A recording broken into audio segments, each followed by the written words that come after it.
Thank you so much for joining me for practice 6 from the book Spinal Intelligence. For this, you do need a set of dumbbells. So grab those if you don't have them. And you need them to have a little bit of weight to them. If they're too light, it does not work. You're going to begin on your hands and your knees. The dumbbells are going to be set up underneath your shoulders.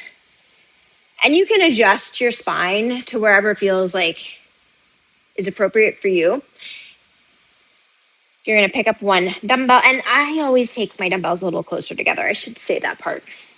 You're going to pick up one dumbbell, bring it by your waist, lower it down, and then switch sides. This is another strength practice. So again, I'm only going to demonstrate a couple of reps. Something to think about with these is if you feel like your hips are sliding from one side to the other, something that's really helpful is if you imagine the skin underneath the belly button is rotating away from the weight that's lifting. So my right arm is going to lift. I'm going to shift the weight to the left.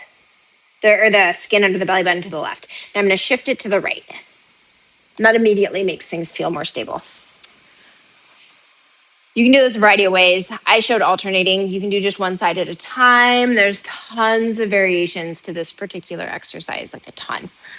You're going to go ahead and lie down on your back with the dumbbells. Now, this can get a little tricky. I like to lay down with them already so that I've got them. That might not work for you. You might want to pick up one, and then if you can, kind of finagle the other. Just depends on the weight and how much you're navigating. You can have your elbows wherever you want. People get very nitpicky about this, but see what feels best for your body. You're going to press the dumbbells up, lower the dumbbells down.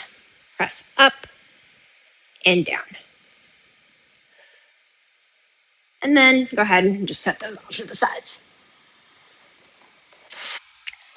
From here, you're going to take your dumbbell and you're going to hold it so that the end of the dumbbell is down towards the floor.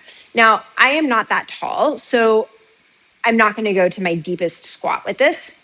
If you're taller, this works a lot better. You're going to have your feet. I like to do this with my feet a little bit wider, then you have enough space and your heels turned in a little bit. You're just going to squat down, back up. So my end range will be when my dumbbell touches the floor. Now think about really reaching your pinky toes long, and then you can even lift your toes up a little bit as you do this. That can really help you feel that area right behind the balls of the feet. And then you're going to take both, well, you can do this with one dumbbell. So we've done the split squat this way, just reaching down. Or you can take both dumbbells and step one foot back and just reach the dumbbells down so they frame the front foot. This changes the bias a little bit, but you have choices. You could do just the standard split squat and then set those off to the sides.